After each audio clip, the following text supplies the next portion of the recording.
বিসমিল্লাহির রহমানির রহিম। আসসালামু আলাইকুম। বিশ্বের হিন্দু ধর্মাবলম্বী সকলের জন্য শুভ জন্মাষ্টমী উপলক্ষে বিএনপি আয়োজিত এই শুভেচ্ছা বিনিময় অনুষ্ঠানের শুরুতেই আমি বাংলাদেশ সহ সারা বিশ্বের সকল হিন্দু ধর্মাবলম্বী ভাই বোন যারা যেখানেই রয়েছেন তাদের সকলকে জানাই আন্তরিক শুভেচ্ছা। জন্ম অষ্টমী উপলক্ষে আয়োজিত আজকের এই শুভেচ্ছা বিনিময় অনুষ্ঠানের সম্মানিত সভাপতি জনাব মির্জা ফখরুল ইসলাম আলমগীর সহ স্থায়ী কমিটির সম্মানিত সদস্য ডক্টর খন্দকার মোশাররফ হোসেন সহ অন্যান্য সকল সদস্য, কেন্দ্রীয় নেতৃবৃন্দ এবং আমার সামনে উপস্থিত আমন্ত্রিত অতিথিবৃন্দ এবং উপস্থিতিবৃন্দ, আপনাদের সকলকেও জানাই আন্তরিক শুভেচ্ছা। গুম, খুন, অপহরণ কিংবা আয়না ঘরের ভীতিমুক্ত পরিবেশে অনেক বছর পর আতঙ্কমুক্ত এবং স্বাধীনভাবে আজকের এই অনুষ্ঠানটি অনুষ্ঠিত হচ্ছে। আপনাদের অনেকের বক্তব্য থেকেই এই ফিলিংটি বেরিয়ে এসছে, আপনাদের কথার উপস্থাপন বা বক্তব্য থেকে। খুব সহজেই আজকের এমন একটি সুন্দর বা ভীতিমুক্ত অনুষ্ঠানের যে পরিবেশ, এটি কিন্তু সৃষ্টি হয় নাই। আহ, এরকম একটা স্বাধীন এবং মুক্ত পরিবেশের জন্য দেশের সকল ধর্ম বর্ণের গণতান্ত্রিকামী মানুষ গত 15 বছর ধরে কিন্তু আন্দোলন সংগ্রাম অব্যাহত রেখেছিলেন। আমাদের এই আন্দোলনের ধারাবাহিকতায় কিন্তু লক্ষ কোটি জনতার গণ অভ্যুত্থানের মাধ্যমে হাজারো শহীদের আর অসংখ্য ভাই বোনের চরম আত্মত্যাগের বিনিময়ে আজকের এই স্বাধীন এবং স্বস্তির পরিবেশ আমরা অর্জন করতে পেরেছি।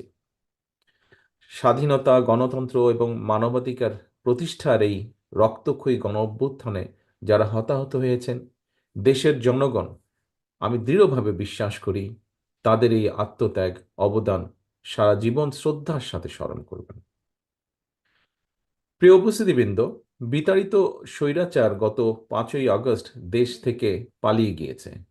পালিয়ে যাবার পর থেকে আপনাদের কারো কারো বক্তব্যে উঠে এসেছে আজ পর্যন্ত সংঘটিত বিভিন্ন ঘটনা এবং উদ্ভূত যে পরিস্থিতি, এগুলো পর্যালোচনা করলে কিন্তু নিঃসন্দেহে একটি কথা বলা যায় যে গণতন্ত্র এখনো কিন্তু বিপদ মুক্ত নয়। এরকম একটা পরিস্থিতিতে কোনো কোনো অপশক্তি যাতে আবার গণ অভ্যুত্থানের চূড়ান্ত লক্ষ্য এবং সাফল্যের ধারাকে ব্যাহত করতে না পারে, সেজন্য কিন্তু দল মত নির্বিশেষে আমাদের সকলকে সতর্ক থাকা প্রয়োজন।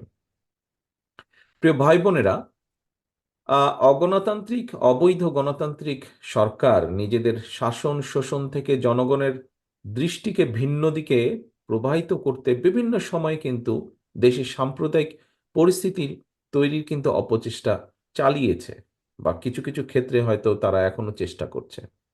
আপনারা যদি এই যে বিতাড়িত পলাতক স্বৈরাচারের দুঃশাসনের 15 বছর দেশে সংখ্যালঘু সম্প্রদায় কিংবা ধর্মীয় স্থাপনার উপর এই যে হামলাগুলো হয়েছে, ঘটনাগুলো হয়েছে, এগুলো যদি পর্যালোচনা করি আমরা সকলে মিলে নিরপেক্ষভাবে, তাহলে কিন্তু আমরা দেখব একটা হামলার ঘটনাও কিন্তু সরাসরি ধর্মীয় কারণে সংঘটিত হয়নি, বরং এই যে পতিত যে রাজনৈতিক দলটা, এদের হীন দলীয় বা অসৎ রাজনৈতিক উদ্দেশ্য চরিতার্থ করার জন্যই কিন্তু প্রত্যেকটা হামলার নেপথ্য কারণ। এর আগেও এখানে খুব সম্ভব জনাব চারুচন্দ্র দাস ওনার বক্তব্যে উনি উল্লেখ করেছেন, আমিও কিন্তু এর আগে আমরা যেই অনুষ্ঠানগুলো অনুষ্ঠিত করেছি সেখানে কিন্তু আপনাদের সঙ্গে মত বিনিময় সভায় আমি বলেছিলাম যে দেশের সুশীল সমাজ, সর্বদলীয় এবং সর্বধর্মীয় প্রতিনিধিদের সমন্বয় একটা নাগরিক তদন্ত কমিশন গঠনের মাধ্যমে বিভিন্ন ধর্মীয় সংখ্যালঘু জনগোষ্ঠীর বাসা বাড়ি কিংবা ধর্মীয় উপাসনায় যে সংগঠিত এই ঘটনাগুলো, প্রত্যেকটা হামলার নেপথ্য ঘটনার উদ্ঘাটন করে সুষ্ঠু বিচার করা, এই দাবি আমি জানিয়েছিলাম। আজকে এখানে জনাব চারুচন্দ্র দাস উনি ওনার বক্তব্যে একই কথা তুলে ধরেছেন। কিন্তু খেয়াল করে দেখুন, গত 15 বছরে কিন্তু একটা ঘটনারও কি বিচার হয়েছে? বরং বিচার দূরে থাক, এমন ঘটনারও কি বিশ্বাসযোগ্য, এই একটি ঘটনাও কি বিশ্বাসযোগ্য কোনো তদন্ত হয়েছে?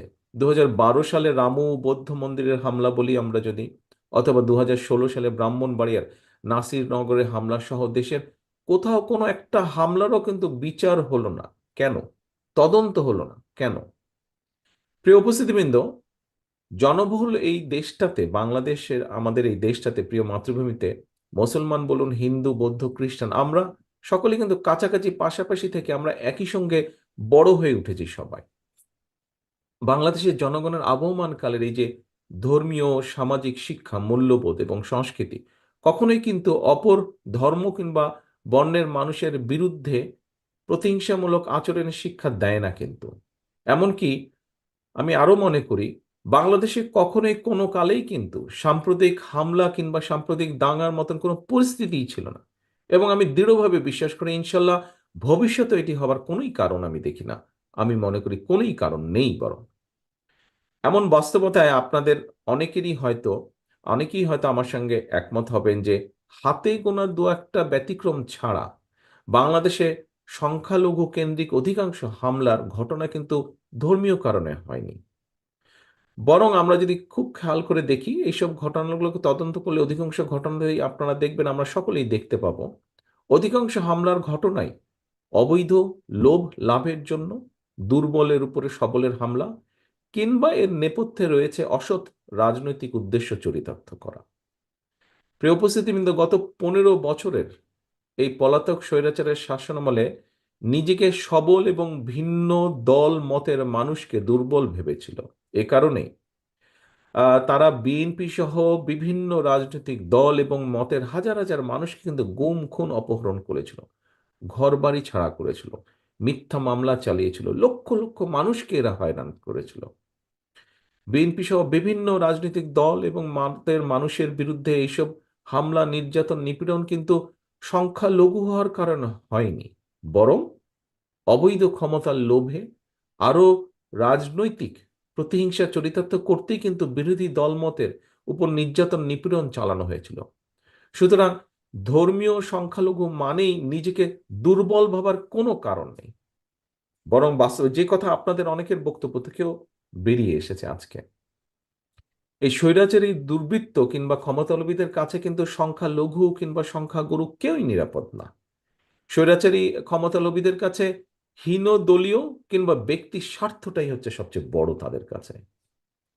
প্রিয় ধর্মাবলম্বী হিন্দু ধর্মাবলম্বী ভাই ও বোনেরা, আমি মনে করি সংখ্যালঘু আর সংখ্যাগুরু এটি কিন্তু কোনো একটি দেশের জনসংখ্যার চরিত্র এবং বৈশিষ্ট্য নির্মাণের জন্য কিন্তু একটা শব্দ মাত্র, এর চেয়ে বেশি কিছু নয়।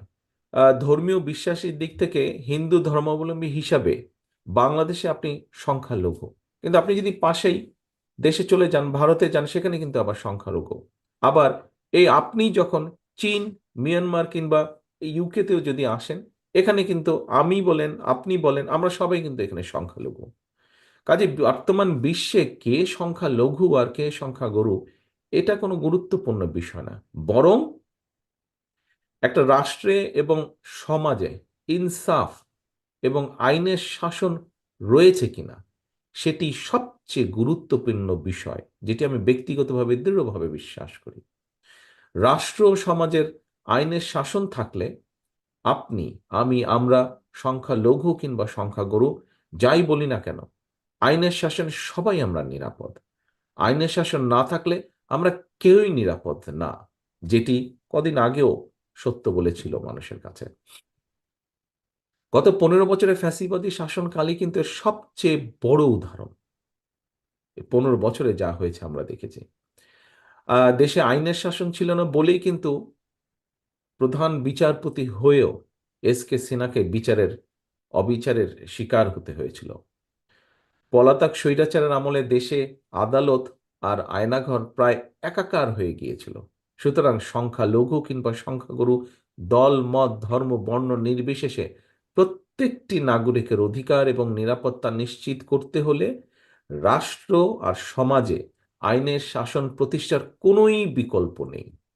আমি আবারও বলছি, আমি মনে করি নিজ নিজ অধিকার রক্ষায় প্রত্যেকটি নাগরিকের ভোটের অধিকার একটি কার্যকরী এবং শক্তিশালী অস্ত্র। যতদিন পর্যন্ত মুসলমান, হিন্দু, বৌদ্ধ, খ্রিস্টান অর্থাৎ দল, মত, ধর্ম, বর্ণ নির্বিশেষে দেশের প্রত্যেকটি নাগরিক নির্ভয়ে নিশ্চিন্তে নিজের ভোট দিয়ে, নিজের পছন্দের প্রার্থীকে ভোট দিয়ে জনপ্রতিনিধি নির্বাচন করে জনগণের কাছে জবাবদিহিমূলক একটি সরকার প্রতিষ্ঠা করতে সক্ষম না হবেন, ততদিন পর্যন্ত কোন নাগরিকেরই নিরাপত্তা এবং অধিকার সুরক্ষিত নয়। প্রিয় ভাই বোনেরা, আমাদের মহান মুক্তিযুদ্ধের মূল মন্ত্র ছিল সাম্য, মানবিক মর্যাদা, সামাজিক সুবিচার। ধর্ম বর্ণ নির্বিশেষে, বিশ্বাসী বলুন অবিশ্বাসী বলুন কিংবা সংশয়বাদী, প্রত্যেকটি নাগরিক রাষ্ট্র আর সমাজে যার যার ধর্মীয়, রাজনৈতিক, সামাজিক, সাংস্কৃতিক অধিকারগুলো স্বচ্ছন্দে বিনা বাধায় উপভোগ করবেন, এমন একটি স্বাধীন রাষ্ট্র সমাজ বিনির্মাণের জন্যই মুক্তিযোদ্ধারা লাখো প্রাণের বিনিময় বাংলাদেশ স্বাধীন করেছিলেন। কে মুসলমান, কে হিন্দু, কে বৌদ্ধ, কে খ্রিস্টান, মুক্তিযুদ্ধের সময় আমাদের এমন কোনো জিজ্ঞাসা কিন্তু ছিল না। অতএব স্বাধীন বাংলাদেশ সংখ্যালঘু কিংবা সংখ্যাগুরু এসব নিয়ে চিন্তার কোনো কারণ নেই। ধর্ম বর্ণ নির্বিশেষে, বাঙালি অবাঙালি, বিশ্বাসী অবিশ্বাসী কিংবা সংশয়বাদী, বাংলাদেশের প্রতিটি নাগরিকের একমাত্র গর্বিত পরিচয়, আমরা সকলে বাংলাদেশী। এই বাংলাদেশ আপনার, আমার, আমাদের সবার। বাংলাদেশের প্রতিটি নাগরিক সকল ক্ষেত্রে সমান অধিকার ভোগ করবে, এটাই বিএনপির নীতি, এটাই বিএনপির রাজনীতি। হিন্দু ধর্মাবলম্বী প্রিয় ভাই বোনেরা, সবশেষে বলতে চাই, আমি বিশ্বাস করি, আপনার, আমার, আমাদের দল বিএনপি বিশ্বাস করে, দল মত ধর্ম যার যার, রাষ্ট্র সবার, ধর্ম যার যার, নিরাপত্তা পাবার অধিকার সবার। প্রিয় ভাই বোনেরা, হিন্দু ধর্মাবলম্বী ভাই বোনেরা, আগামী মাসেই আপনাদের সবচেয়ে বড় ধর্মীয় উৎসব দুর্গাপূজা। এই উৎসব উপলক্ষে আমি আপনাদেরকে আগাম শুভেচ্ছা জানাই। ইনশাল্লাহ আপনারা ইনশাল্লাহ আপনারা প্রত্যেকে উৎসব উদযাপন করুন নির্ভয়ে, নিশ্চিন্তে, নিরাপদে। আল্লাহ হাফেজ। বাংলাদেশ জিন্দাবাদ। বাংলাদেশ জাতীয়তাবাদী দল জিন্দাবাদ।